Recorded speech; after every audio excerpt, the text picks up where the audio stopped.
Test one.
The committee will come to order. I want to thank you, the ranking member, and the members of the subcommittee for joining me today to hold a hearing on combating child poverty in America. And thank you also to the ranking member for your flexibility as we work around travel restrictions for our witnesses due to the COVID-19. The United States is the wealthiest nation on earth, yet more than 10 million children live in poverty. Millions more families live on the knife's edge, where one illness, one car repair, one lost job is all it would take to tip them into poverty also. The injustice of high child poverty rates in our nation is magnified by the tremendous suffering poverty inflicts on our youth, families, communities, and nation, and by the reality that a disproportionate number of poor children are African American, a part of other communities of color. I see this injustice every day in my congressional district on the west side of Chicago. Nearly half of the young black men in Chicago are neither working nor in school. If we look backward, we see some of the roots of the ways we failed them. According to the National Assessment of Educational Progress, 54% of fourth grade African American boys cannot read at a basic level, and African American children are 3 times less likely to receive mental health services when they act out at school, and are 4 times more likely to be suspended. But where the injustice is the worst, we also see heroes, community leaders from all sectors who have come together to address poverty at its root, rather than pretending that social service agencies created this problem or can solve it on their own. In my congressional district, I'm proud of the work with Westside United, a collaborative of 6 Chicago healthcare institutions that realized that to truly improve the health of the communities they served, they would need to address poverty and other social determinants of health. I had planned to have Aisha Jaco, the executive director of Westside United, testify at our hearing today. Unfortunately, travel restrictions related to the coronavirus outbreak have prevented her from being here. So I hope the ranking member will understand if I take a few extra seconds to read a few key paragraphs of the testimony Ms. Jaco submitted in writing. And it starts in June 2016. Rush University Medical Center, an academic medical center located about 3 miles west of the Loop, Chicago's downtown, changed its mission from providing the best in healthcare to improving health. The board was shown a map of life expectancy down the Chicago CTA Blue Line. The map shows stark expectancy gaps between the Loop and the West Side. Residents of Chicago's Loop had a life expectancy mirroring Japan of 85 years. But if you rode the train 7 stops down the Blue Line, life expectancy in the Garfield Park community plummeted to under 69 years. The last time in life expectancy was under 69, according to U.S. history, was in 1950. 7 stops on a train ride less than 7 miles from Chicago's Loop indicates almost 7 decades of life expectancy loss. Dr. David Ansel, Rush's Chief Health Equity Officer, explained to the Rush Board that while many people think that gun violence was responsible for the death gap, it's not just violence that is the root cause.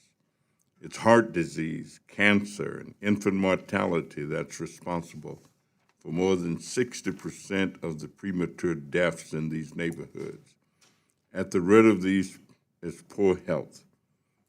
Structural racism, concentrated poverty, lack of good paying jobs, poor educational outcomes, and poor childhood health. And when adults die young, children are often plunged into intractable poverty. These death gaps are urgent, unnatural, and unjust, not just for those who die prematurely, but for their families, their children. Ms. Jaco goes on to explain that Rush Hospital took action and recruited 5 other health systems to join them. The collaborative committed to providing career pathways for residents so that they could hire locally and help community members get into good paying health professionals. They committed to working with small local businesses so that they could procure supplies locally. They worked with local schools to improve children's social emotional learning and provided internships for youth. In short, they are creating real economic opportunity. Chicago is not the only place leaders are choosing to take this challenge. In Charlotte, North Carolina, community leaders have raised hundreds of millions of dollars to fight structural racism using housing and education, and are developing new ways to measure what works and what doesn't. At our hearing, we will hear from Ms. Joy Bivens about her work in Franklin County, Ohio, and the multi-sector poverty fighting efforts in counties across America. But these communities and many others, the heroes did not look away. They did not blame the people who are struggling. They did not minimize their poverty or the harm it did. Instead, they came together to do something about it. We in the United States Congress should do the same. Last year, experts convened by the National Academy of Sciences looked at a wide array of potential federal policies and the best research on their efforts on child poverty. They found dozens of federal policies that have been demonstrated to substantially reduce child poverty. Things like expanding the Earned Income Tax Credit, improving child care affordability through subsidies and tax credits, housing assistance, child allowance, and tax credits. The NAS panel offered two different illustrative packages of policy changes, which would have the total effect of cutting child poverty in half within 10 years. The time for excuses, rationalizations, and debates about how poor people really are is over. The time for leadership on behalf of children in their communities is now. I believe that the first step is for us to set a clear goal of cutting child poverty in half. And the next step is for Congress to work together with researchers, local leaders, and the communities themselves to meet that goal by replacing poverty with economic justice for all. And with that, I will now recognize the ranking member, Mrs. Worlowski, for an open statement. Thank you, Chairman Davis. I appreciate you holding this important meeting today and on how to address child poverty in America. First, I do want to acknowledge we're all thinking of those impacted by the coronavirus across the country, and especially those in my state of Indiana. I want to thank the witnesses for still being here today, despite the travel issues that we all had, but I'm grateful that you're here. I'm glad this subcommittee's been able to work together on a bipartisan basis to help families in need. Most recently, passage of the Family First Transition Act, which the President signed into law on December 1st. I hope we can continue to work together on this important issue as well. Overall, we have made incredible strides when it comes to alleviating poverty and expanding opportunity in America, but even one American child in poverty is too many, and I think we all agree. We know poverty has had many detrimental outcomes for children and affects families, communities, and society as a whole. Thanks to pro-growth policies like tax reform, unemployment is at a 50-year low, median household income is increasing, and workers and families in every part of our economy have enjoyed a share of prosperity.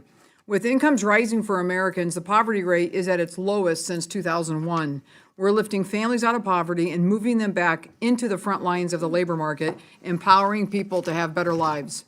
As we discuss ways to reduce child poverty, we can't ignore the vital role of economic growth. We're seeing that opportunity can do more for child poverty than any government program. Our goal should be to fuel self-reliance through work and opportunity that allow people to pursue their American dream. Over the last several decades, federal spending on programs targeted toward children has increased substantially. According to the Urban Institute's Kids Share report in 2018, federal expenditures on children in poverty totaled more than $485 billion. The social safety net is needed to help those who fall in hard times get back up on their feet, especially families with children. The question is, how well is it working?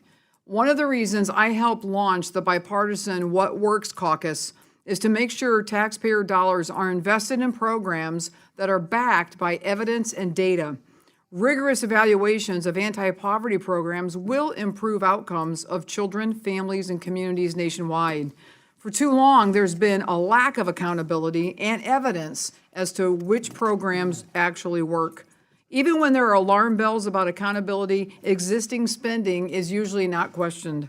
For example, the Temporary Assistance for Needy Families, or TANF program, has been extended 42 times with no changes, despite evidence of widespread misuse of funds by states. We can't keep kicking the can down the road on TANF. Poor children suffer when TANF funds are allowed to go unaccounted for and repurposed to fill state budget gaps. Another example is from a recent evaluation of the Health Professional Opportunity Grants, or HPOGs, program, which show no impact on employment or earnings of participants. If we're serious about reducing child poverty, we need to be vigilant stewards of taxpayer dollars. We can't afford to continue to fund ineffective programs and then fail families. That's why Republicans on this committee have supported a comprehensive reauthorization of TANF through the Jobs for Success Act. Our goals are to better target funding, improve state accountability, and strengthen the focus on reducing child poverty. We also want to support proven programs like the Maternal, Infant, and Childhood Home Visiting, or McVeigh, program that relies heavily on evidence-based intervention and has demonstrated incredible results, including in my home state of Indiana. I hope as a part of this discussion on reducing child poverty, we don't lose sight of improving the effectiveness of investments taxpayers are already making. I look forward to the ways we can work together to help the overall well-being of children and use this as an opportunity to harness the power of evidence and data to ensure we're investing in what works. With that, I yield back, Mr. Chairman. Thank you, Mrs. Wolosky. Without objection, all members' opening statements will be made a part of the record. We have a distinguished panel of witnesses here with us today to discuss the scourge of child poverty and how we can make life better for children. They will help us to better understand the scope of this issue and how we can address the problem from Congress. First of all, we have Dr. Ron Hoskins, who is the co-director of the Center on Children and Families at the Brookings Institute.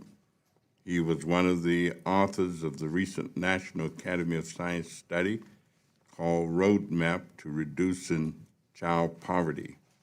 Dr. Alvarado Garcia, unfortunately, could not be here. And next, I'd like to welcome Dr. Marsha D. Rawson, a pediatrician from Alabama, who brings stories of her patients and their struggles with intergovernmental generational poverty in rural communities. Thirdly, we have Ms. Joy Bivens, the agency director of the Franklin County Department of Jobs and Family Services, and she and her colleagues are working hard to innovate ways to fund poverty initiatives. And finally, we have Angela Rashidi is here from the American Enterprise Institute, where she is a power scholar, a Rhodes Scholar, and deal with power issues and poverty issues. Each of the statements will be made a part of the record in its entirety. And I would ask you if you would summarize your testimony in 5 minutes or less. To help you with that time, there's a timing light at your table. When you have 1 minute left, the light will switch from green to yellow, and then finally to red when 5 minutes are up. Dr. Hoskins, would you begin? Thank you, Mr. Chairman. Chairman Davis, Ranking Member Walorski, and members of the subcommittee, thank you for the opportunity to testify today. My name is Ron Haskins. I'm the Senior Fellow at the Brookings Institution and the Co-Director of the Brookings Center on Children and Families. I served as a member of the Committee on Building an Agenda to Reduce the Number of Children in Poverty by half in 10 years. I've been asked to summarize the findings from our 2019 National Academy's report. I'm substituting for my colleague from Brandeis, Dr. Dolores Acevedo Garcia, who is subject to travel restrictions because of the coronavirus. Child poverty is a serious problem in the United States. Its negative effects and costs affect children in poverty and all of us. Child poverty compromises the health, learning, and development of our children and their future employment opportunities and well-being. Child poverty costs the United States between $800 billion and $1.1 trillion annually. These are the costs attached, for example, to a reduction in adult productivity and increased health expenditures associated with children growing up in poor communities. 13% of U.S. children, 9.6 million of them, live in families with incomes below the poverty line, and 2.9%, 2.1 million, live in deep poverty at half the poverty level. In 2017, the poverty threshold used in the supplemental poverty measure was about $25,000 for a family of 4. Child poverty and its harmful consequences throughout the life course are difficult for any child that experiences them, but some groups of children are more likely to grow up in poverty. Hispanic children at 22% and Black children at 18% have the highest poverty rates. Poverty rates are also high among American Indian and Alaska Native children, but we don't have precise rates. They're unavailable. By contrast, white children have a poverty rate of about 8%. The statement of task for the committee directed us to review the research evidence on linkages between child poverty and child well-being. The committee concluded the weight of the causal evidence indicates that income poverty causes negative child outcomes, especially when poverty begins early in childhood or persists throughout a large portion of childhood. Another key element of the statement of task was to provide an analysis of the poverty-reducing effects of the existing major assistance programs directed at children and families in the United States. The committee concluded that child poverty would be much higher without our current anti-poverty policies and programs. Both tax credits and safety net programs are important for reducing poverty. For example, without the Earned Income Tax Credit and the Child Tax Credit, the child poverty rate would be 18.9% instead of 13%. Without SNAP, the poverty rate would be 18.2% instead of 13%.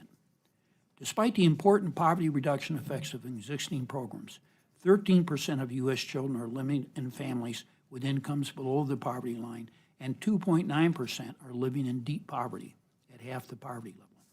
The core of our committee's charge was to identify policies and programs with the potential to reduce child poverty and programs and policies to reduce poverty to 6.5% and deep poverty to 1.5%.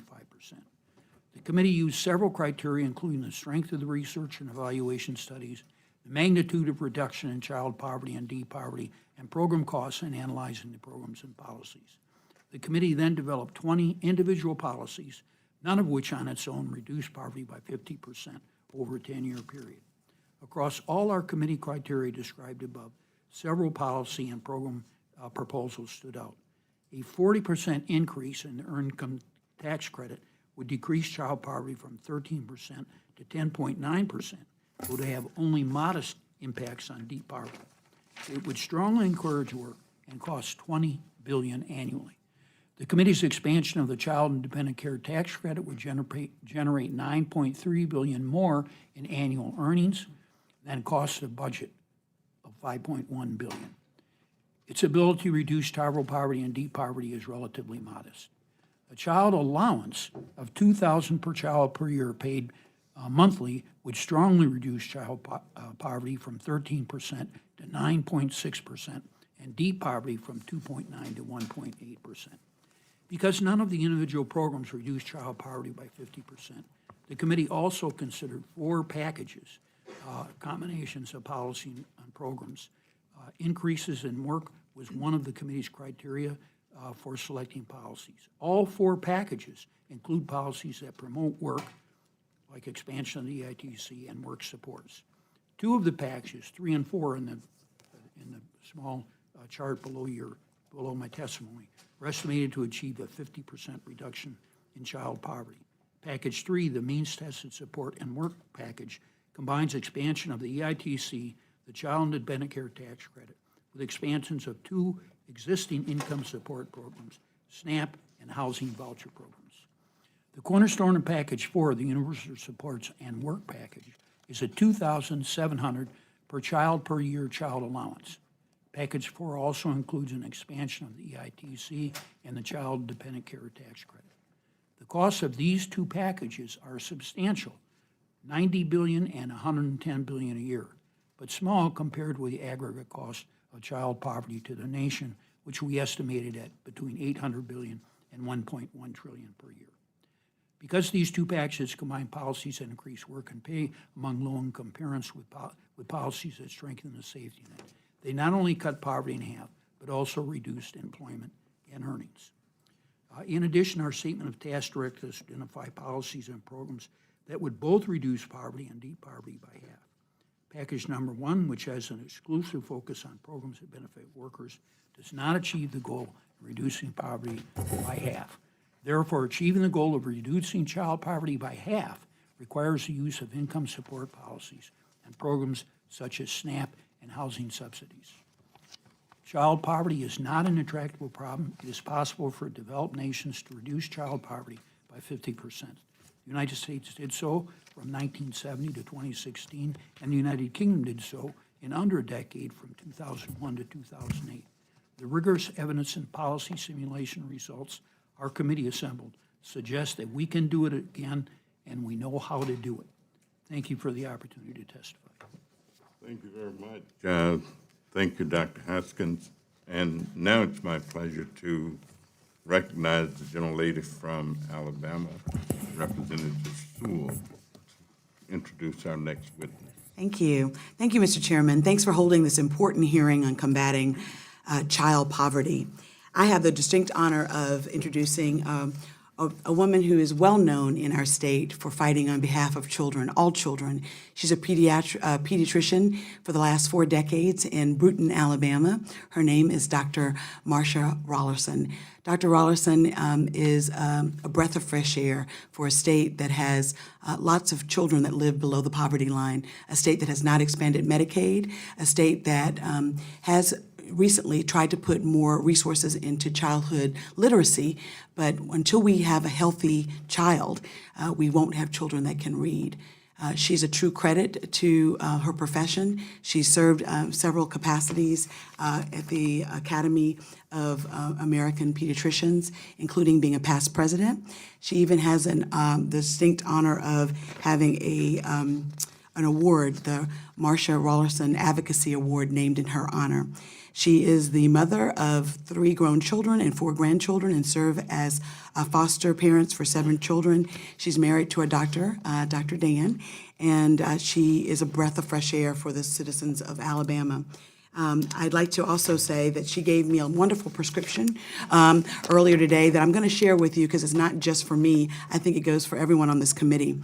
Her prescription is to first speak up for all children.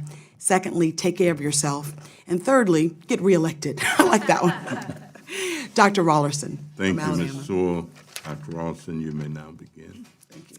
Chairman Davis and Ranking Member Wolarski, thank you so much for the opportunity to speak here today. I'm Dr. Marsha Ellison. I practice pediatrics in Brewton, Alabama, where I have lived and worked for 40 years. I'm testifying today on behalf of the American Academy of Pediatrics, a nonprofit professional organization of over 67,000 primary care pediatricians and medical and surgical pediatric subspecialists who are all dedicated to the health and well-being of children. But I'm also here to put a face on the stories of children who live in rural Alabama who are impacted by poverty. Although poverty is in every community, urban, suburban, and rural children are more likely to live in deep and persistent poverty. Of the 353 most persistently poor counties in the United States, 85% are rural counties. For children in my county, Escambia County, where I live and work, the entire population has a poverty level of 23.8%, higher than you spoke. But for children, it's 31.8%. For children under 5, it's almost 40%. The births at my local rural hospital, 85% are paid for by Medicaid. 90% of the children that I see with special needs, the ones I take care of, get their care from Medicaid. The majority of the moms have no insurance. Alabama is one of only 14 states that have not expanded Medicaid. If the mom makes more than 13% of the poverty level and isn't pregnant, she doesn't qualify for health care. The vast majority of my patients' parents work and have jobs, sometimes more than one job. However, most of them struggle with transportation, child care, educational opportunities, adequate nutritional food, and sufficient employment with family-friendly policies. We have no public transportation. Often there's less than one vehicle per family. A 12-year-old girl in my practice was diagnosed last year with type 2 diabetes. The endocrinologist who sees her in a city 52 miles away is frustrated, as I am, with the poor control of the child's disease. Her mother works from 2 p.m. to 10 p.m. After school, the child rides the school bus home and locks herself in the house. She is left alone to manage her diet and insulin for snacks, supper, and bedtime. She has no opportunity for needed exercise after school. Working with the family, I learned that her grandmother, who works part-time and does not live with her, is the only one car for several families. Her grandmother is responsible for getting 2 of her grown daughters to work and home after work. Another patient was diagnosed at 4 months of age with hepatoblastoma, which is a liver cancer. For the next year, she traveled 200 miles one way almost every week to our children's hospital in Birmingham.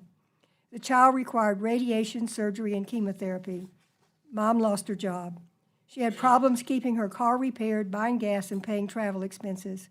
She ended up with several payday loans with interest rates of 456%.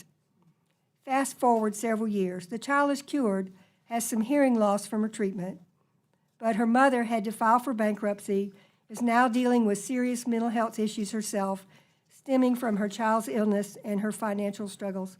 Another mom, a high school graduate with 2 children, also works, but she's lost several jobs because of childcare issues. At one new job, she was required to work 90 days with no time off.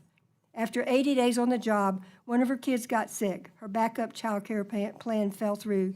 She was fired for missing 1 day. A 3-year-old in my practice is on the autism spectrum and would benefit from therapy to help him with communication and early learning. Alabama is making progress in providing treatment for children with autism, but not so much in rural communities. The child's mom works 2 jobs and has limited time off. She can't afford travel out of county for services. He was eligible for early Head Start, but we didn't have one. Nationally, only 7% of eligible children are in early Head Start. I'm happy to report that after 7 years of work, next month we will have 15 children in Bruton who will be enrolled in early Head Start. But my patient missed that opportunity. He's 4 and he still doesn't talk. Bruton is a special community of hardworking people who care about each other. We're making progress towards a healthier environment. Yet we struggle with the effects of intergenerational poverty and the lack of the resources to tackle complex situations. No one program can solve it, but such support as Medicaid, CHIP, Head Start, WIC, SNAP, school meals, home visiting are critical for my patients. In summary, families in my community living in poverty have more than their fair share of toxic stress. Their children's early brain development is impaired, success in school is compromised, obesity is so common, as are other chronic health problems. The results has been intergenerational poverty.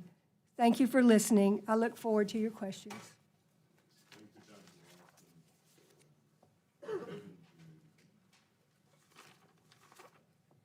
Chairman Davis, Ranking Member Wolarski, distinguished members of the subcommittee, thank you for the opportunity to testify on this important issue. My name is Joy Bivens, and I'm the Director of Franklin County Department of Job and Family Services in Franklin County, Ohio. I am honored to testify today on behalf of the National Association of Counties and offer the county perspective as you assess challenges and opportunities in combating child poverty in America. While specific county responsibilities vary from state to state, we deliver essential human services and economic development programs across the country. This includes delivering services that create pathways out of poverty for our residents. In 10 states across the country, including my home state of Ohio, counties are the administrators of federal anti-poverty programs, including TANF, SNAP, and the child welfare system. In fact, we invest $58 billion annually in federal, state, and local funds in human services. Additionally, we use local and federal dollars to sponsor local economic development and workforce training initiatives. While we administer many federal programs, counties are also implementing comprehensive strategies to combat child poverty. County officials know firsthand how the effects of child poverty persist to adulthood. No county is immune from the problem of child poverty, including my own. Despite our low unemployment rate of 3%, 23% of nearly 300,000 children in Franklin County lived below the federal poverty level in 2018, exceeding the national average. What's worse, more than half of the county's children of color live in poverty. To address this issue, Franklin County has set an ambitious goal of reducing poverty and has begun to implement a comprehensive Rise Together blueprint to turn the goal into reality, and I have that here with me. As a part of this effort, the county is helping publicly funded child care providers meet requirements under Ohio's new quality rating and improvement system. We have invested $2.5 million in TANF dollars to assist more than 400 providers as a result of these efforts. Thousands of low-income children, the majority of whom are children of color living in some of our lowest asset neighborhoods, will retain access to high-quality child care, helping their parents overcome this common barrier to employment and supporting child care workforce. Franklin County is also partnering with the Columbus Central Ohio Building and Construction Trades Council and the Columbus Urban League to support Building Futures, a first-of-its-kind pre-apprenticeship program that helps low-income residents from historically underrepresented populations pursue careers in the skilled construction trades. We have invested $2.3 million in TANF dollars and general funds to support this program, which includes soft and hard skills training and a weekly stipend. The success of this program are clear. 86% of the first 5 cohorts have graduated to earn an average wage of more than $20 an hour plus benefits. However, as the need of these services persists, counties face constraints in funding programs and services that combat child poverty. As in many counties across the nation, Franklin County is investing dollars out of our own general revenue fund to support anti-poverty programs. Many states place restraints on counties' already limited options for raising revenue, including property tax caps and constraints on sales tax revenue services for local government. At the same time, many states mandate delivery of human services and indigent care, often forcing counties to choose between critical programs. Given these fiscal limitations, federal and state funding is crucial to keep counties from reducing access to programs and cutting non-mandated services. All too often, the contribution from our intergovernmental partners is insufficient to meet growing needs and rising costs. This brings me to my final point. Counties cannot combat child poverty alone. We need increased, meaningful partnership from the state and federal government. Continued and robust federal support for anti-poverty programs such as TANF, the Social Services Block Grant, and the Child Tax Credit is critical, so that we can effectively serve those most in need. Additionally, we urge federal lawmakers to preserve flexibility and consider local leaders your key partners in updating and reforming anti-poverty programs. Combating child poverty is one of the greatest investments we can make. We stand ready to work with you to make child poverty a thing of the past in Franklin County and beyond. And I thank you for your time, and I will be happy to answer any questions that you may have. Thank you, Ms. Bivens. And Dr. Rashidi, you may begin.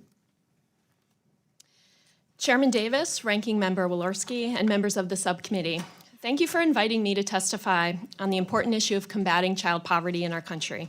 My name is Angela Rashidi. I'm a Rowe Scholar in Poverty Studies at the American Enterprise Institute. I research policies aimed at reducing poverty, and I previously served as a Deputy Commissioner for the New York City Department of Social Services. My testimony covers 3 main points. First, while any level of poverty is too high, proper measurements reveal that child poverty in the United States has been cut by at least half since the early 1990s. Second, progress on child poverty has resulted from 3 key factors: a fundamentally strong economy, government policies that promote work among low-income populations, and government supports that supplement earnings, such as child care assistance and the Earned Income Tax Credit. Third, to further reduce child poverty, we need policies that continue and strengthen this formula. I want to start by providing some context on child poverty. Researchers at Columbia University have developed a poverty metric called the Anchored Supplemental Poverty Measure. Among all the various poverty measures, it is the best way to assess changes in household resources that affect child well-being over time. The percentage of U.S. children in poverty according to this measure peaked at around 30% as recently as 1993, but has since declined by at least half to around 13% in recent years. These declines have been particularly steep for Black and Hispanic children. The gap in child poverty between Black, non-Hispanic, and white children has narrowed by 22 percentage points since 1967, and the gap between Hispanic and white children has narrowed by 16 percentage points. Measures of absolute child poverty, which are adjusted to reflect the same standard of living across countries, show that the U.S. compares well to peer countries on child poverty. Absolute child poverty is rarer in the U.S. than in the U.K. and is only slightly more common than in countries like Ireland, Australia, and Canada. A number of factors contributed to the child poverty declines I just described. I want to highlight 3. First, having a sufficient number of jobs available to all Americans who need them is a necessary condition to fight poverty. If government policies limit economic growth or otherwise undermine the strength of the economy, the fight against poverty becomes that much more difficult. Government work supports are also crucial. When combined with a strong economy, employment is the surest way to reduce poverty, and government work supports, such as childcare assistance, can help more Americans work. Federal policies that offer material support for low-income families while promoting employment are the third critical ingredient. Research shows that federal policies that promote work, such as the Earned Income Tax Credit and welfare reform, have led to increased earnings and employment among single mothers. This combination of work supports and work promotion policies allow families to escape poverty when they work full-time. A single mother with 2 children earning $10 per hour in a full-time job receives about $17,000 per year in wages, which would leave her family in poverty without any government assistance. But with the EITC, the Child Tax Credit, and SNAP under our current system, her income rises to over $30,000 per year, lifting her and her children out of poverty. The situation I just described results from investments by the federal government in children. According to data from the Urban Institute's Kids Share report, federal expenditures on means-tested programs for low-income children have increased in constant dollars from $16 billion in 1967 to over $300 billion by 2018, a 17-fold increase. Expanding government programs even more, however, is not necessarily the solution to further reducing child poverty, because negative economic consequences will likely result from increases to government spending that are poorly targeted and ineffective.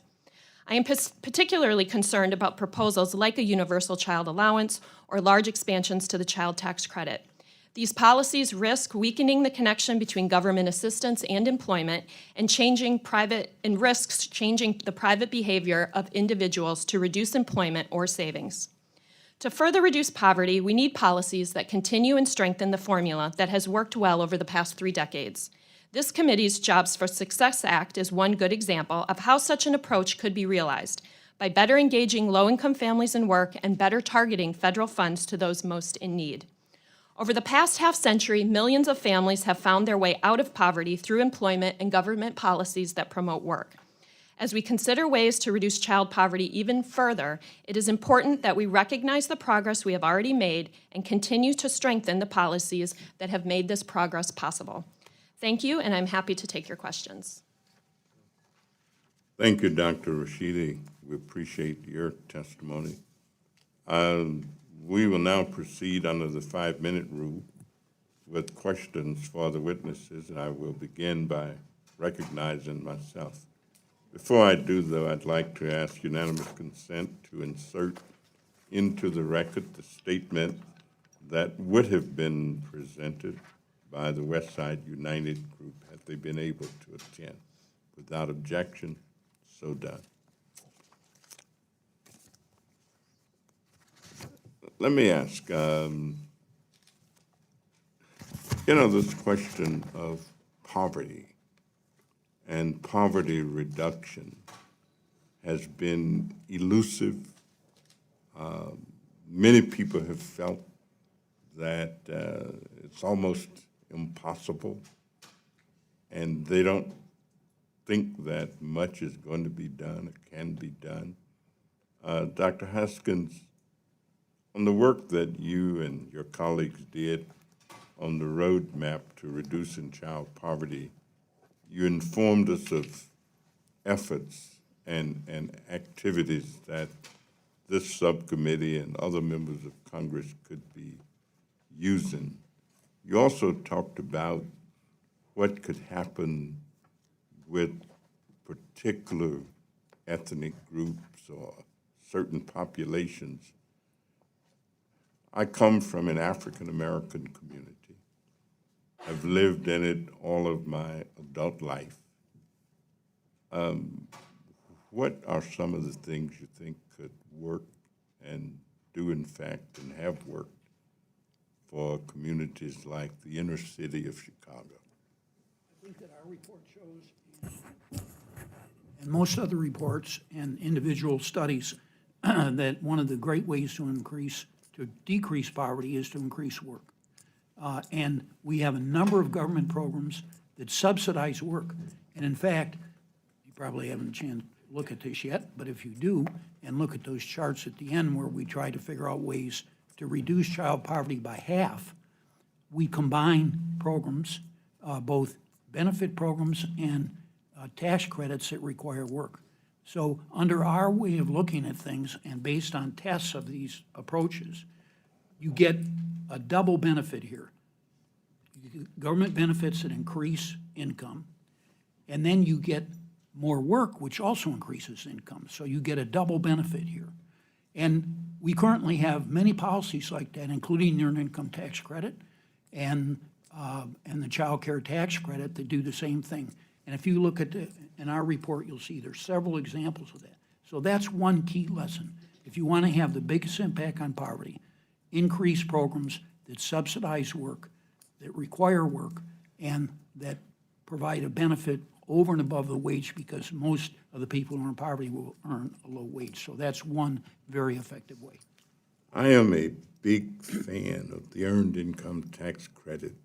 Can you share why you think it really would work so well and increase? Yes, because it increased work.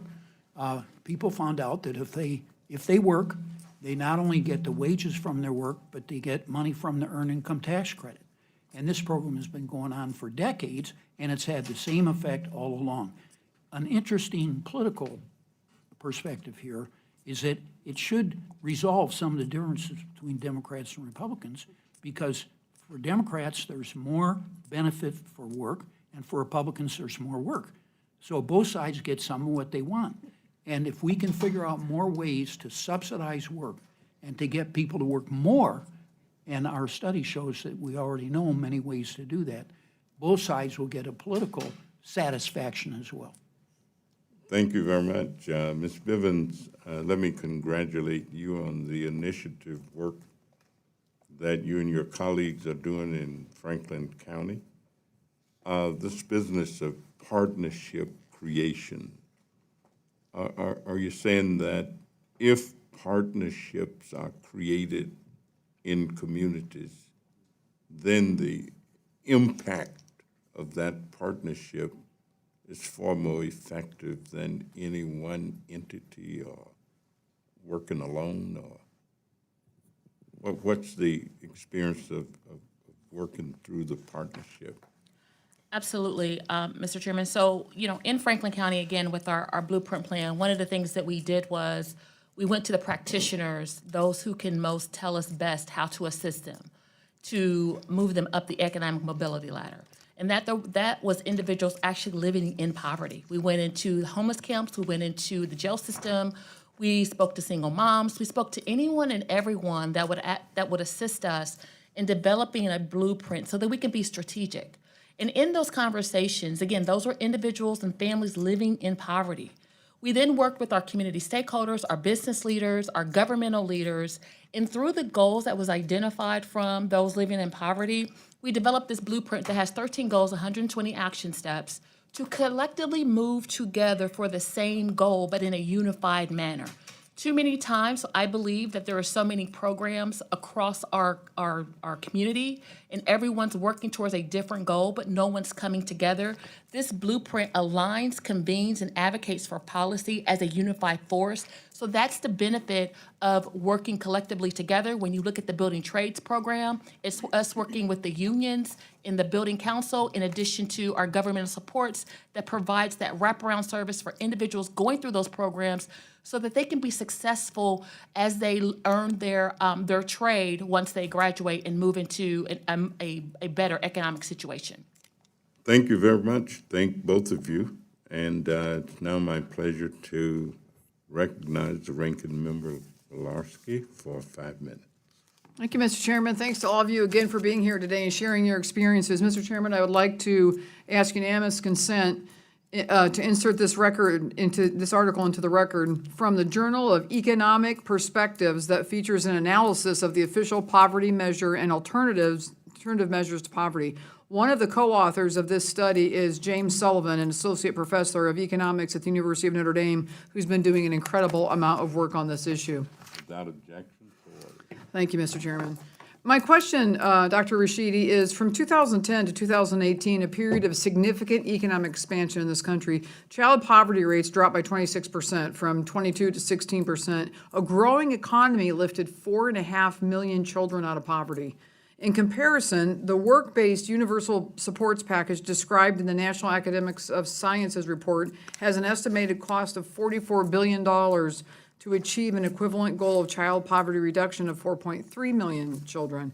What this says to me is that policies to promote and enable economic growth play an important role and need to be included in any discussion about cutting child poverty in half in 10 years.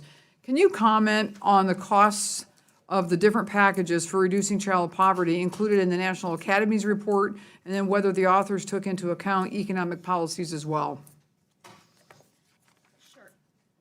Sure. So the roadmap for reducing poverty simulated individual behavior and how that might change based on these policies, but it didn't really look at economic-wide effects of these policies. And you're exactly right. I mean, we all know that the economy is cyclical, but if the right policies are in place to ensure that unemployment is low, it makes fighting poverty even that much easier. And so the roadmap for reducing poverty didn't really consider the packages that they proposed, what that might do to economic growth.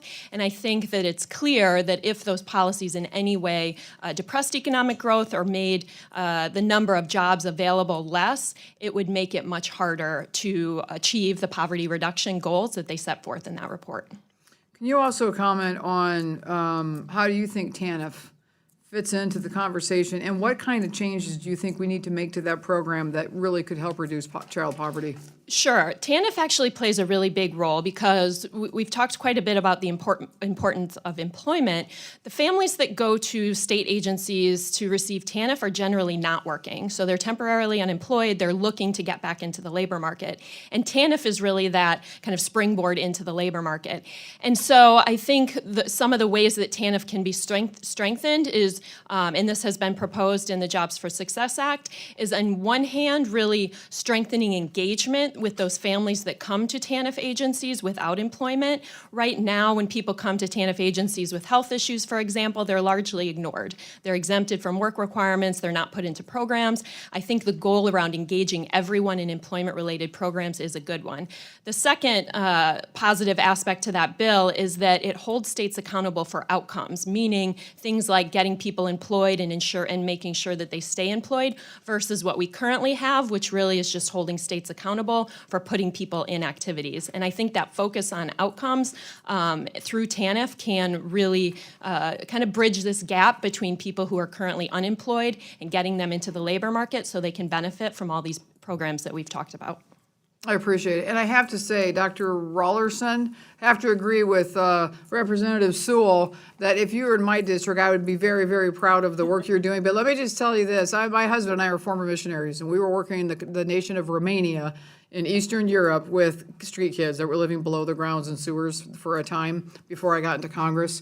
And I think it's so important. I think you all bring valuable information, but I think it's so important when you come and talk about the front line of what is happening in individual places. Because I could tell you about front line in my district, and you know, I compare all of you as first responders to a real need in this country. And this child poverty is a real need.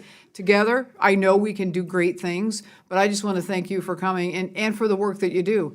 I mean, you're an unsung hero for sure, 40 years as in a pediatrician in a hard place, but I just want to thank you for what you've done for the kids in this country. Thanks so much, and I yield back, Mr. Chairman. General Lady's time has expired. I'm pleased to recognize Representative Sewell to inquire. Thank you, Mr. Chairman. And I want to thank all of you for doing really great work in a very important space. Our children truly are our future, but some children are born in generational poverty. And getting out of that generational poverty is going to take a concerted effort on all of our part. Academicians, practitioners on the front line, state, local, federal dollars, making sure that we're using these dollars wisely to find solutions. We know that poverty has a devastating impact on a child's well-being and their future success. Children who live in poverty are more likely to face physical and mental health problems, have difficulty in school, and often live in unsafe neighborhoods. Many live in rural America, as Dr. Rollerson has said, where the challenges of lack of infrastructure greatly affect their ability to work and their ability to hold down jobs, and for those jobs to come and economic development to come to those communities. The horrors of child poverty are especially glaring in my district of Alabama, where I'm proud to say I grew up in the rural part of my district. People know Selma, Alabama because of the civil rights that took place there. But it's a town of 19,000, and my average unemployment in my district is 6%. And that's in a state right now where we have national unemployment at 3%. So it's almost always double. And in parts of my district, like Selma, Alabama, where I grew up in, the average unemployment is 8.3%. So yes, when the economy does better, we all do better. But when you have systemic unemployment, when you have systemic lack of infrastructure, it's often hard to find work. The average the average rate of poverty in my district is 36% of the children in my district live in poverty, and 18% live in that deep, persistent poverty where people earn less than half of the federal poverty line. So, Dr. Rollerson, I wanted to ask you a specific question. Our state didn't expand Medicaid. Can you talk to me about whether or not expansion of Medicaid in those 14 states that have not expanded Medicaid, what that would do to help children in poverty? Actually, I feel that it's the most important thing that we could do in Alabama to help our families out of poverty would be to expand Medicaid to adults. People in my community work.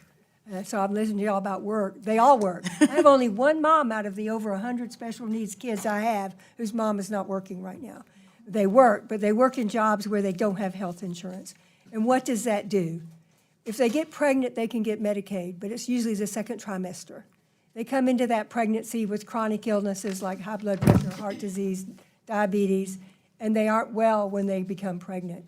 And so not having health care, and in my state, the largest group of people without insurance are women in childbearing years. Also in Alabama, we are number one in cervical cancer deaths because women don't get the health care that they need.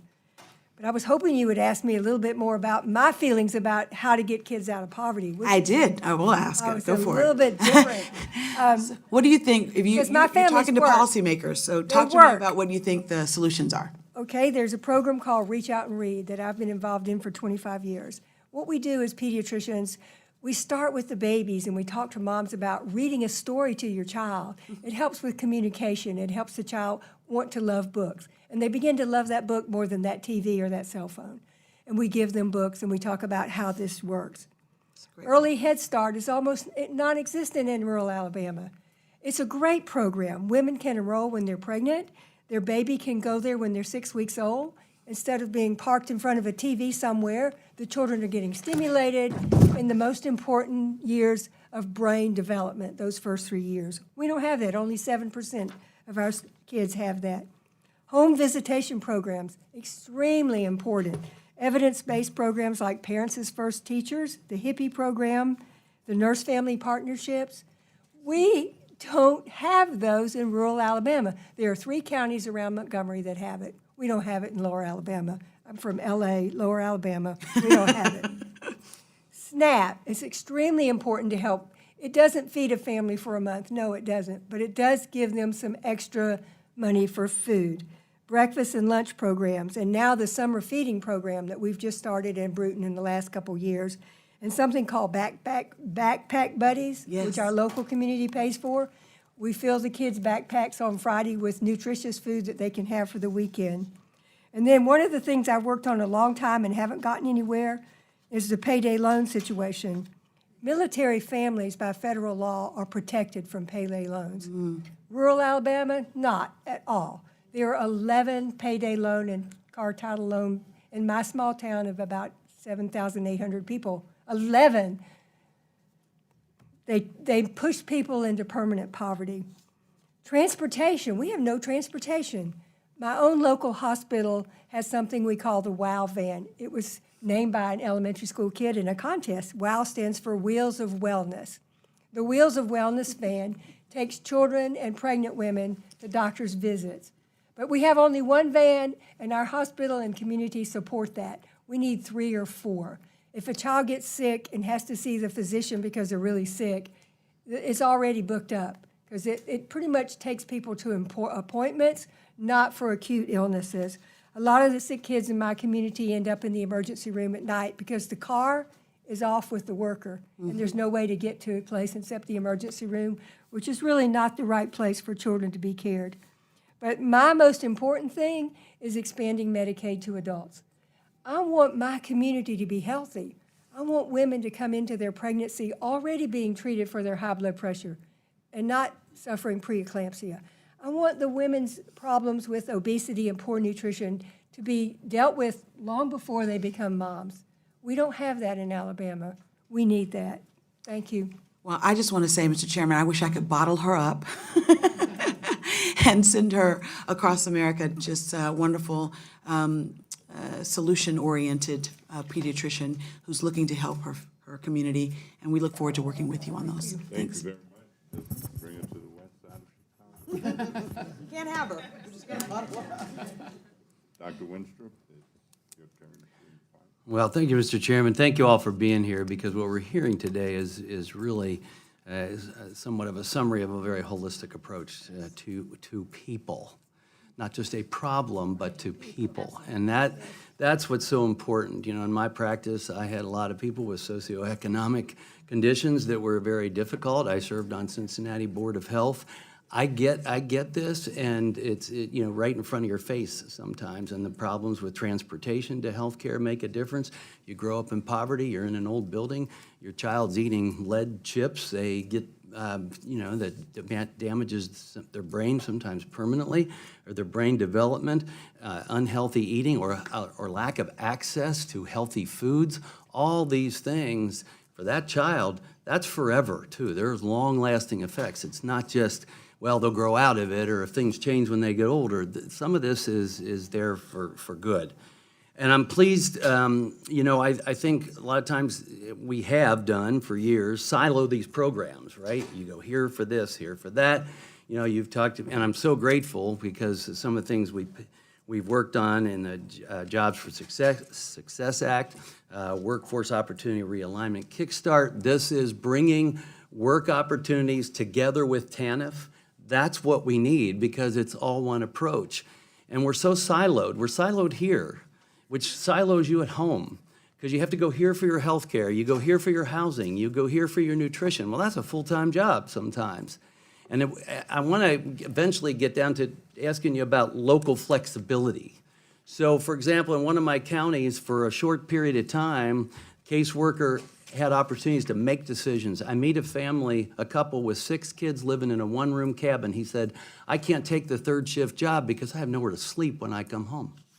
It's physically impossible. She gets him into a home with a couple bedrooms. I see her 2 months later. I said, how's that family doing? He's working, she's working. They're on their way. They're going to run into the cliff, though. They're going to run into the cliff for their kids. You know, we have separate paths, and they're not glide paths either.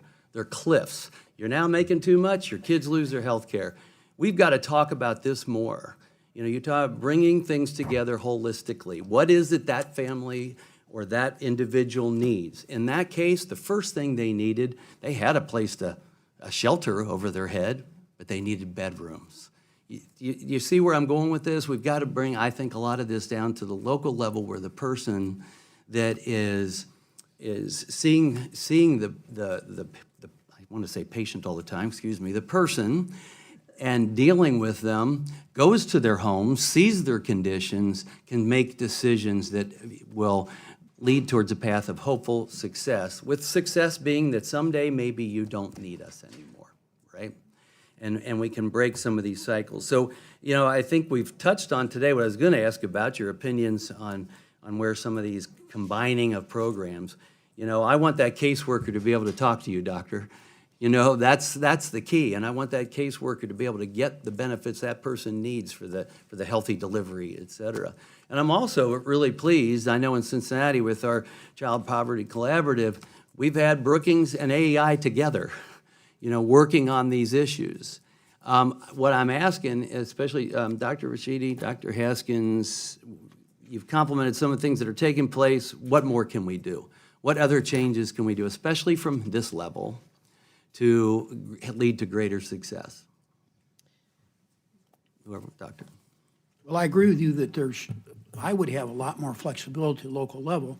The problem with flexibility sometimes is that if the local level controls the programs, they're often able to milk them for even more money, and this destroys their budget. So that's an issue that has to be addressed. Congress ought to address it in some way to figure out how to control the spending and still allow the flexibility across the programs. With good I think- oversight. What? With good oversight, hopefully, Yeah, you know. but I think almost everybody agrees with flexibility until they see the budget implications, and then they realize, we can't keep going like this. So that's, if you're going to do something about flexibility, make sure there's a way to control the budget. Absolutely, thank you. And I echo the point on flexibility, but also the programs are very much siloed at the federal level, and that trickles down to the local level. And so, for example, if you are putting people to work from your SNAP program, any savings from that doesn't go to the state, doesn't go to the local level, so there's no incentive there to do that. So it's somehow blending funding streams and getting rid of some of the siloed and kind of bureaucratic aspects at the federal level that gives the localities and the states more flexibility. If all the entities of poverty were maybe in one silo here. Exactly. And not all over the place, we might do a little better. Thank you all, appreciate it. Thank Thank you very much. And time has expired. Chair now recognizes Thank you so much, Mr. Chairman. I just want to thank you and the ranking member for calling this hearing, and just thank all the members who are interested in this topic. I want to thank the panel for convening here today. I have old friends on the panel here today. Ron Haskins, hello. I guess I want to say that just thank you, Mr. Haskins, for participating in this roadmap to reducing poverty.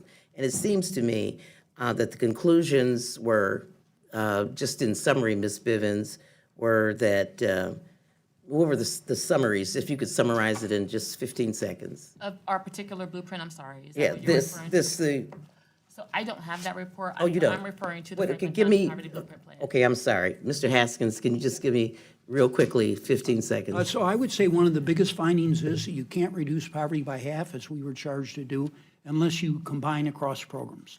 Combined across programs, so Yes. that's SNAP, that's the Earned Income Tax Credit, We that's present- health, Medicaid. Medicaid is not included. Oh, that's right, Medicaid was- We include 4 packages, all of which have an impact on poverty. And I'll call your attention to one thing, on people on the committee, and that is the first package that has the least impact on poverty, 20%, also costs the least. So the other programs cost a lot of money. You could have a huge impact on poverty and save a ton of money if you use Okay, the programs in Mr. the Haskins, let first me one. just ask you, none of these packages include stuff like marriage, right, as a solution to poverty? We have, yes, that's correct. But we Okay. do have sections in the report that examine that. Okay. I want to ask Dr. Rashidi, as I did read your testimony before coming here today, and you were asked earlier about what you would do to fix welfare TANF, and you didn't seem, and so I have some specific questions to ask you about what I regard as flaws in the program.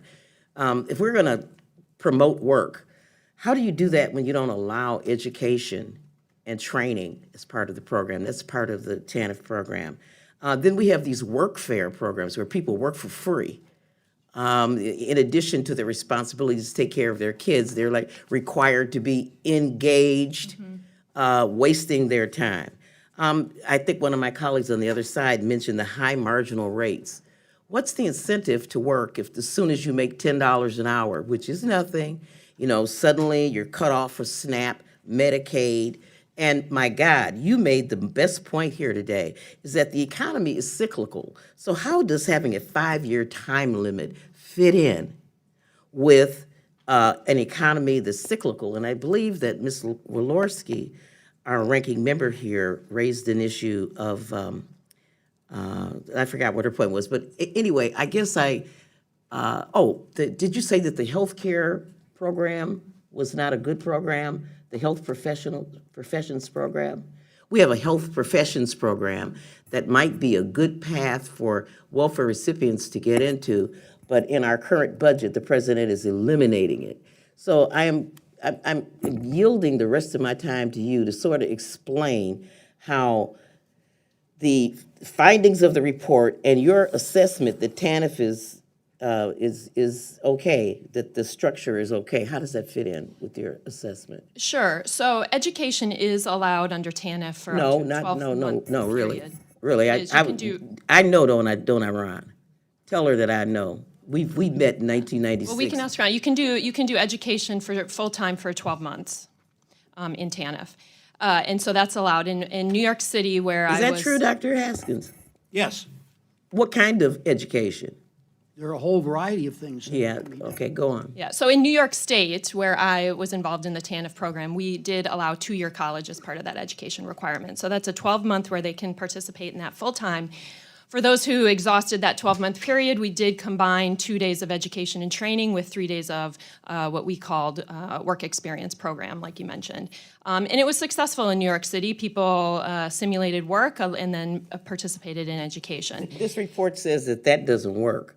And I want to get further into the education and training, because that is specifically something, if they're experimental, that works against your work requirements that states have to live up to. Do you know about this, Dr. Bivens? You seem to be. No, I'm attentively listening. Yeah, right. So I am disagreeing with you that there's broad ability to do that. How about the high marginal rates and the loss of SNAP and Medicaid and the time limits? Yes, the marginal tax rates and the benefit cliffs that we talked about are an issue. It's certainly one of the number one things I hear from families when I go out into the communities and talk to families. That's what they are afraid of. And most of these programs do operate in a silo, and they do phase out slowly. SNAP does, TANF has earnings disregard, so they do phase out slowly, but they're not coordinated together. So families, you don't know how families are experiencing these, and then there's also just the perception that once they lose that program, they're not going to get it back, and that creates fear. That's it. One last question. You know, this program relied on the SPM.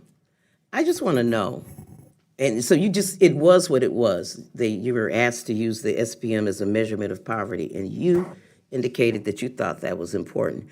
Do we really think that $12,450 a year, that being the poverty level for a person, is really the poverty level? So if we're saying that a family of four, $25,000 a year, $25,450 is a poverty level. In our current economy, do you think that is enough money? Or when we talk about only 3% unemployment, we're really talking about the people I know who work in 2-3 jobs in order to not be in poverty. Do you really think a family of four can live off of $25,000 a year? I certainly think there's... Without the other helps, because they're not qualified anymore. I certainly think there's subjective assessments of what a proper poverty level is. The official poverty measure we have right now is an assessment of what it requires to meet your basic needs. And so that is determined to be $26,000. So that's basic needs. That doesn't mean everything that I think everybody needs to thrive, but those are basic needs. And so, yes, I do think that is an appropriate poverty level to meet people's basic needs. So I just would conclude by saying that if we see, we talked about how we've cut poverty in half, so that if the poverty level among children is 13-14%, based on this SPM, my God, what is it really when you consider that given our economy, the $25,000 a year will not house a family of four and feed them? And I see that gavel, boy. Just don't put it on my head. Okay. Thank you very much. And thank you, Dr. Rashidi. Gentlelady's time has expired, and Mr. Estes, Thank you, Mr. Chairman, and thank you for all the witnesses for being here today. Obviously, what we've seen today is you're all passionate about what you're doing, and that's one of the things that we're trying to work on with the committee, is figured out what are the right solutions that we have going forward. We've talked a little bit already about the American economy's had some unprecedented growth during the last few years with President Trump and the Tax Cuts and Jobs Act and some of the regulatory reform. And, as we talked about, having low unemployment rates and wages rising, that's the real driver of how do we get people out of poverty? How do we support them in that effort?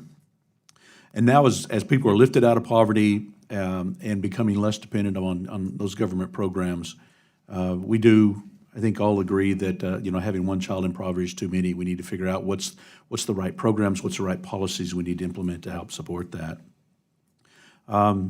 We talked about before a little bit about, since 2010, the child poverty rate's cut in half due to some of the programs, some of the tax credits.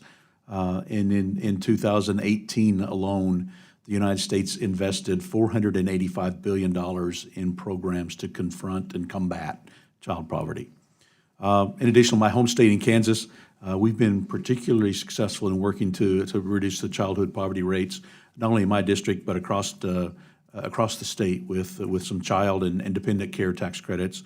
And of course, USA reported that in 2017, the Kansas state poverty rate had reduced over 60% from the previous year.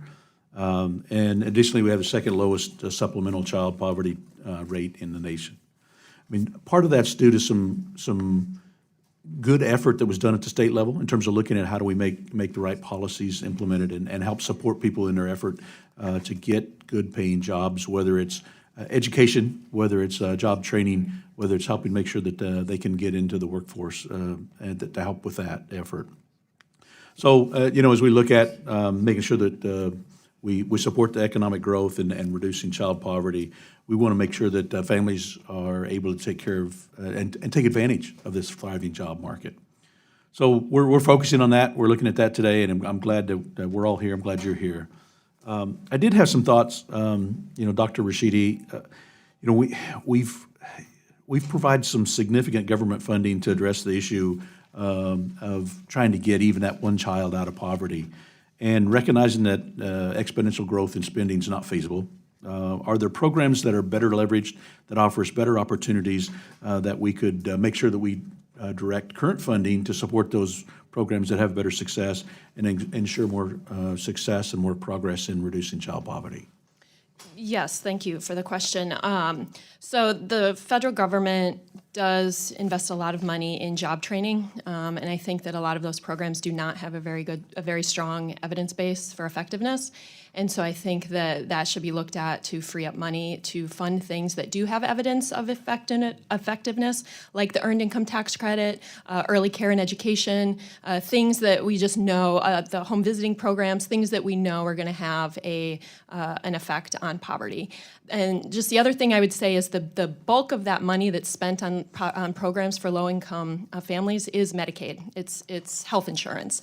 And I think there's a whole discussion that needs to be had about just the inefficiencies that are built into that program. And I'm not a healthcare financing expert, but those are the kind of discussions that have to be had to free up money that can fund these other programs that would be more effective. That's an interesting way to look at how do we leverage a program that's designed for healthcare to help address other poverty needs from that. One of the things, we talked a little bit about workforce and childcare, and I've been an advocate of childcare, early Head Start, early education. I saw it in my own children, how much they were eager to learn at a very early age, and other children need to have that opportunity. We talked about how do we help low-income individuals get back into the workforce. Dr. Rashidi, do you have any suggestions for connecting those work incentives with childcare, and how do we protect children and ease the burden at working families trying to get into being able to increase their earnings? Yes. So I've done a lot of work with the child care program, the child care subsidy program, and looking at that program. I think the biggest issue right now with that program is not necessarily that there's not enough money in it, although that may certainly be true. There's not enough supply of child care for families. 2/3 of states in this country do not have a waiting list for their child care subsidy program because families cannot find a provider who will accept a subsidy. And part of the reason for that is because the current child care subsidy program is becoming very much focused on child care centers, which leaves a large portion of the low-income population out. Families that have infants that prefer not to bring their children to daycare centers, families that work non-standard hours, families that live in rural areas that don't have access to child care centers. So there is this huge issue of supply that can't just be solved by just throwing more money at the problem. I think it's a combination of both of those things that will connect then the child care issue to getting more people to work. Thank you. I think it's great that we've got those points that we can help work on. So thank you. And my time's expired, and I yield back, Mr. Chairman. Thank you very much. Perfect. Thank you, Mr. Chairman, and thank you to the witnesses for your testimony. I'm really glad we're holding this hearing on the best ways to combat child poverty in America. You know, like many others on this subcommittee, I view this issue through the lens of my own life. And about 4 decades ago, my family fled a country whose government didn't respect human rights or human dignity. And America rescued us, offering us sanctuary, and it afforded us opportunities. And I spent my childhood living in a trailer park in rural Virginia, going with my parents to their second jobs, cleaning office buildings because they needed to work multiple jobs to make ends meet, but couldn't afford childcare. And I rose from those humble beginnings to hold fulfilling jobs in offices similar to the ones that my family used to clean, to work at the Department of Defense, and finally to serve here in the United States Congress. Sometimes the most grateful American citizens were born outside of her shores, and we realize how special America is because we know what the alternative can look like. And to the extent that I've been successful in America, it took self-discipline, the help of unbelievably hardworking parents, and yes, support from my government at critical points in my life, namely access to good quality public education and Pell Grants that enabled me to go on to get a college degree. And these weren't handouts, they were hand-ups. I like to think about them as investments made in me, in my future, and in our country. So when I think about what makes America great, I don't think just about our powerful military and our vibrant economy. I also think about our nation's commitment to ensuring that every child, regardless of the circumstances that they're born into, has a fair shot at achieving their version of the American dream. And we can't just preach about this. I think we have to put it into practice, and that requires good policies. In Congress, we should sustain and strengthen those initiatives that have proven effective at empowering low-income families. We should reform efforts that aren't getting the job done, and we should consider new and creative and fiscally responsible ways to tackle the problem. I know coronavirus is on everyone's mind right now, and it's made something really crystal clear to me. Matching ones. We should also, it's made something really crystal clear, and that's having a government that takes care of the least among us, that fights so that every American family can meet their basic needs, is not just the right thing to do, it's also the smart and safe thing to do for society. When a family doesn't have health insurance and when they're struggling financially, they won't be inclined to visit a doctor or a hospital to get tested or treated if they're sick. And in a pandemic, this poses a risk to themselves and to others.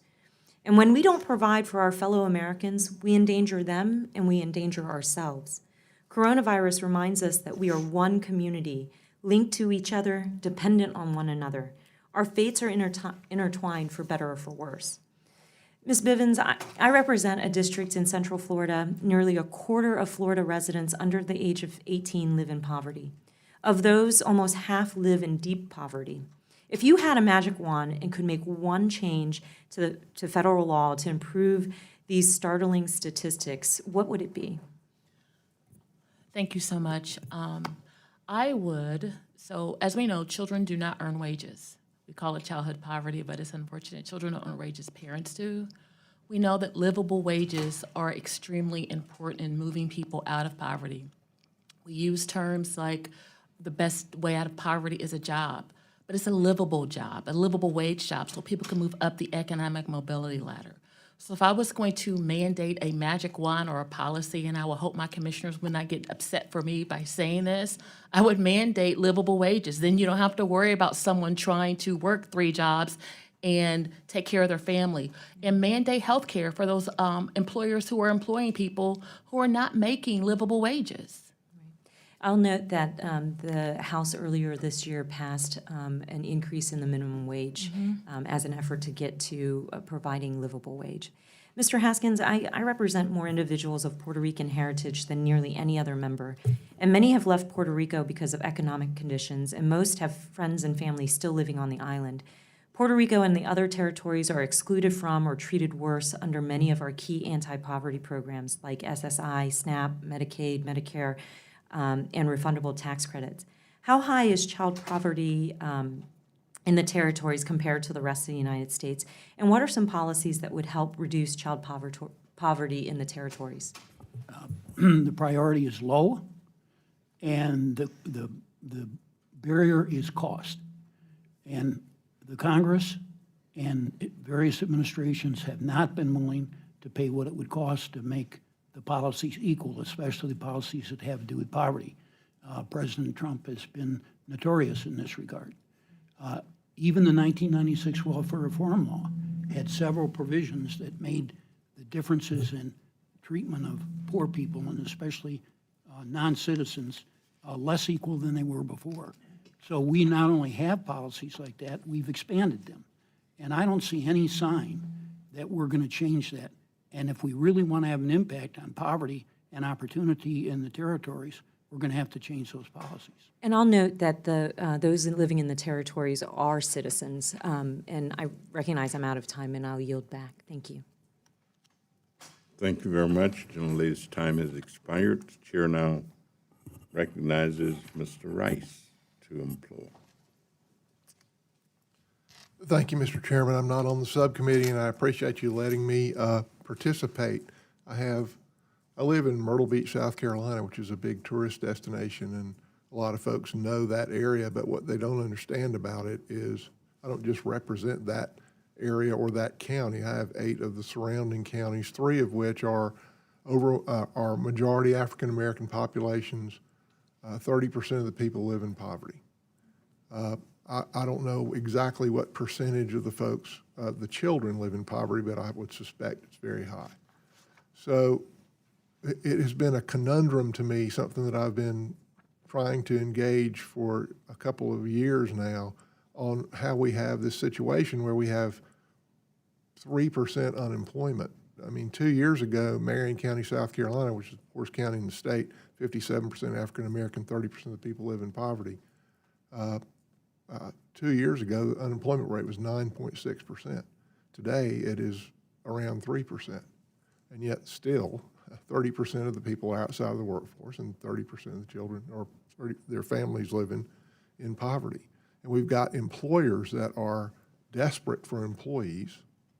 We've got tech schools. We've got an excellent technical education program in South Carolina.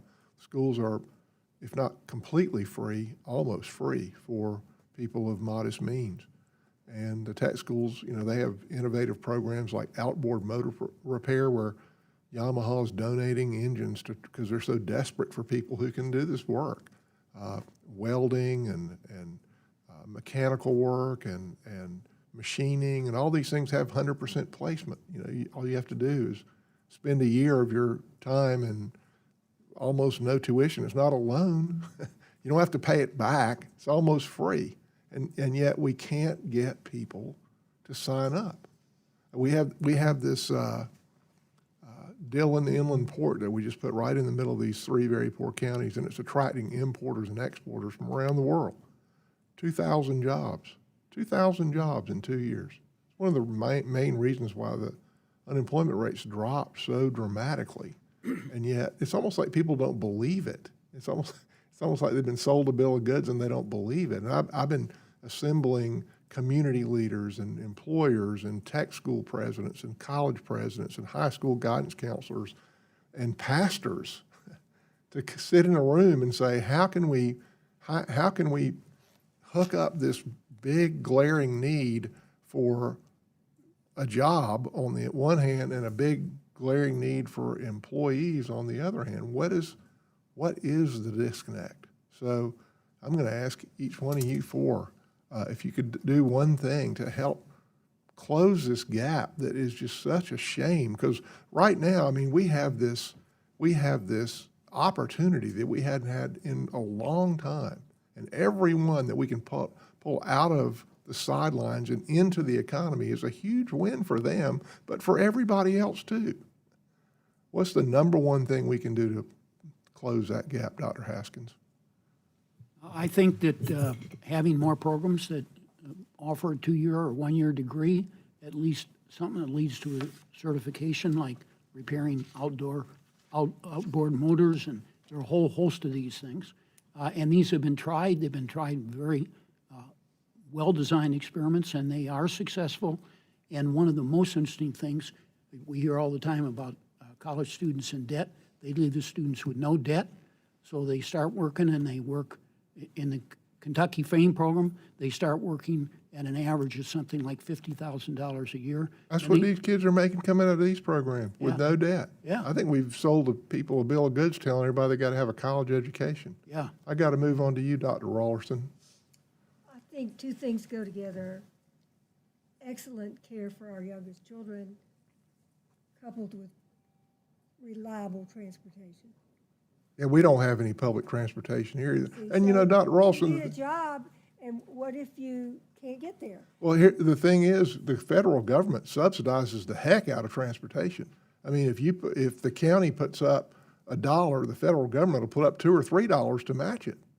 But even with that, in these rural areas, it doesn't fund itself. It doesn't make sense. I mean, as chairman of Horry County Council before I came here, we put up $1 million. We got $3 million in federal matches. There's a lot of money out there for transit, but with these rural areas, they can't even afford it with a 3-to-1 match. Dr. Bivens or Mrs. Bivens? Mr. Rice, we actually have 400 people on our waiting list for our job skills program, for the building trades program. And what we do is, what we understand is the workforce that we had 20 years ago, my father was a foreman on the railroad. That workforce does not exist anymore. We assess the condition of the person. So once we put you in the training, we put wraparound services around you to ensure that you can go through that 12-week program and be successful. We've had individuals who have living in homeless shelters and in the program on a Friday after their 12 weeks and put the down payment on their apartment the following week because we put the right support services around that individual, ensuring they had child care, ensuring that if a car broke down, there was support services to assist with that child care. We have an emergency assistance program. If you're behind on your rent, we will pay your rent to assist you a one-time assistance plan. So we put those work supports around individuals, assessing where the individuals are and what supports need to be in place so they can be successful going through the program. You can throw 1,000 people in a program, but if you don't understand the condition of what's going on in a person's life, they're going to fail. I think you're really good at your job. The most common reason poor individuals give for not working is disability and health issues. And currently our safety net programs treat people with disability and health issues as though they cannot work and they cannot be productive individuals in the labor market. So I think two things: we need to change our safety net programs to help get people healthy enough so that they can work and can be productive and they can benefit from all the good things about employment. And two is that we need to take a holistic approach to really focus on getting people healthy.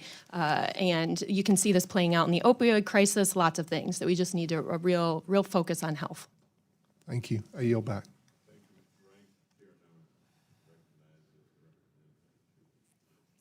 Thank you.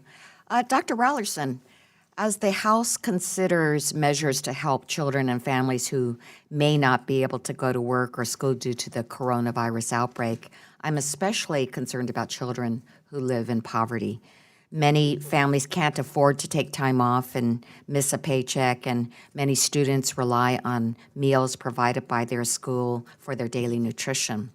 So what are some resources and programs you would recommend investing in during this crisis to help ensure that children who are already living in poverty are able to receive adequate services and supports? For instance, could policies like paid family and medical leave help ensure that more children do not become at risk of living in poverty because of the coronavirus?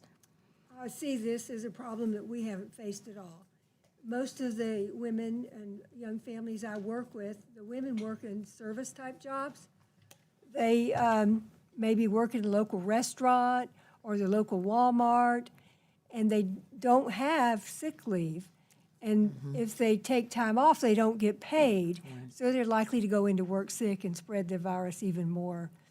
Or if they do what's healthy and the right thing, stay home, then their children get sick too, and they don't have a way to get groceries or even Tylenol or ibuprofen for their sick child. They don't have any money. They don't have any money coming in. So the thing they want to do is to go to their job so they can get paid even when they're sick. So if there was some way to give sick leave, paid sick leave, and not just, okay, you can take leave, but you're not going to get a check, some way to support families dealing with an illness like this. So paid sick leave is sick leave. really important then. Yes. Thank you for that. Mr. Haskins, I represent a district in Southern California. In my state, nearly 1 in 5 children live in poverty, which amounts to 2 million children. As a state with one of the highest numbers and rates of poverty, the state's taken unprecedented actions in the last 3 years and created an expert task force to specifically study child poverty. And so the task force released the End Child Poverty Plan with specific recommendations on how to reduce child poverty by half in a decade. As a result, the most recent California state budget included significant investments in programs recommended by the task force, such as an investment in CalWORKs, which is California's TANF program, a doubling of the Cal EITC tax credit, expansion of the paid leave program, and more investments in housing. So, Mr. Haskins, how do these investments compare with your study, the National Academy of Science study recommendations, and how can the federal government build off what states are doing to reduce child poverty nationally? There are important similarities, especially the investment in earned income tax credit. To my way of thinking, that would be most likely to have a big impact because it encourages work, which leads to income, and then it increases the wages of work, which leads to even more income.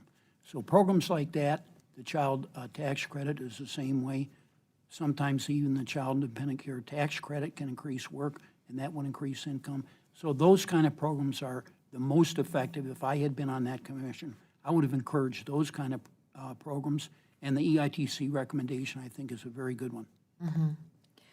And in fact, Mr. Haskins, one of the recommendations to reduce child poverty that our California task force recommended was to increase access to housing for foster youth who age out of the system.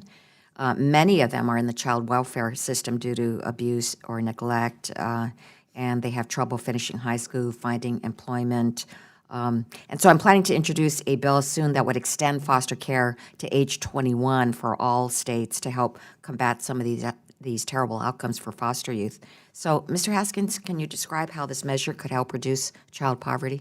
Yes, we have done a lot to loosen up the requirements on foster care, many of those originating in this committee in the past, that will allow states to use federal dollars and state dollars to pay for programs like that.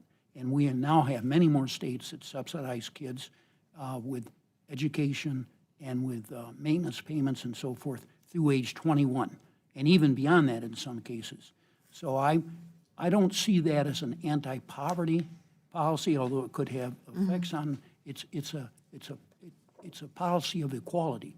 We don't do enough for foster care kids, and we never have. They're among the most disadvantaged kids in the country, and they are really seriously disadvantaged, and we should do more to help them. Thank you. I yield back. Thank you very much.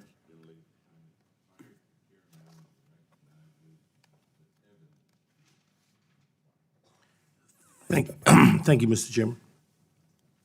Ms. Bibbins, your blueprint identifies key challenges for the community. Your work reminds me of the work of an amazing organization in my district, Project Home, because you champion a comprehensive approach to tackling persistent poverty.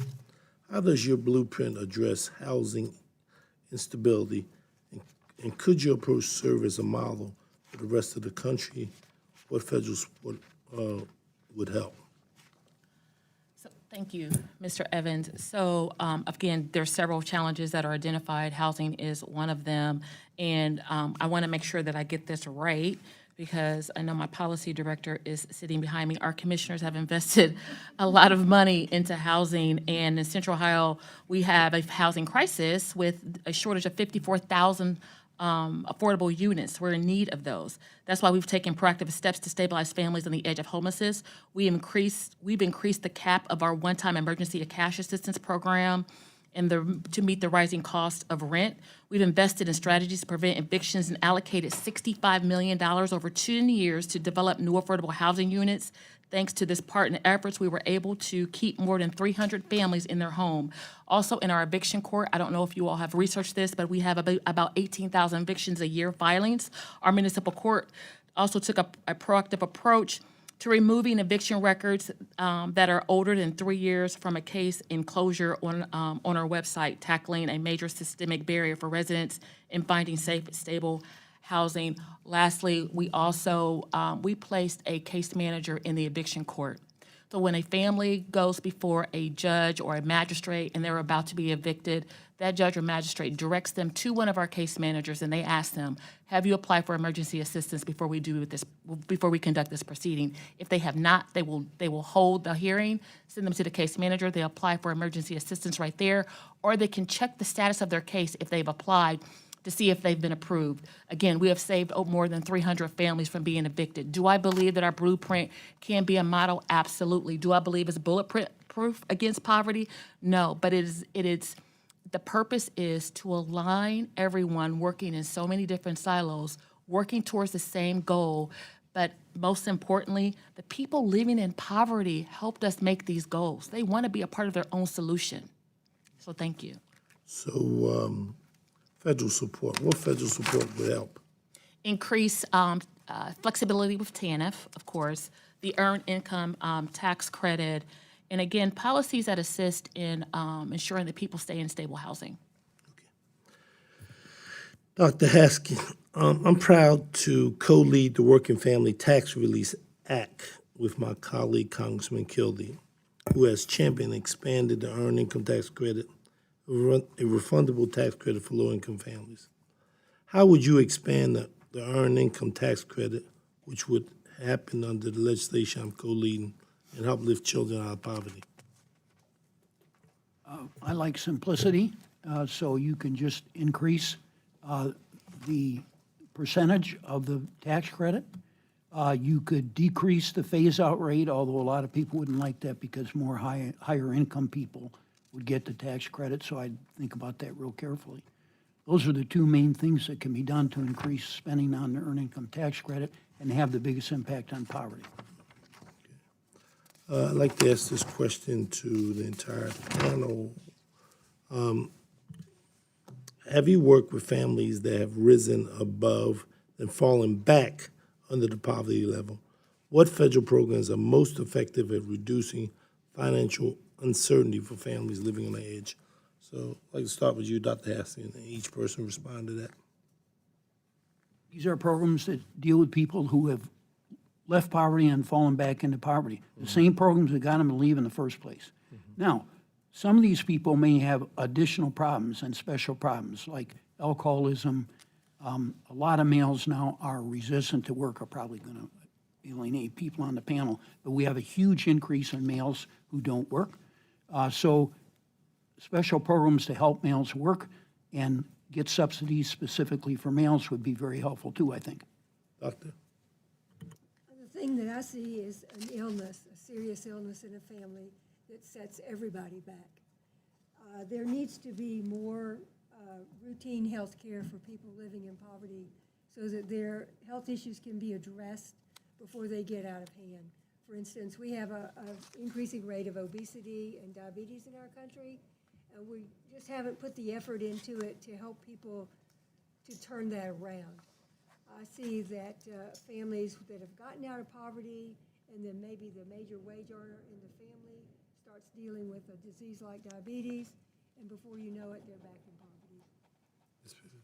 So I would say that, of course, childcare being one of the highest expenses for a person living in poverty, but if as a family moves up the economic mobility ladder and they are challenged with the benefits cliff, once they're in that benefits cliff category, all it takes is one crisis to set them back. So I would say looking at transitional programs to assist those who are in the benefits cliff category with transitional programs so they can be more stable.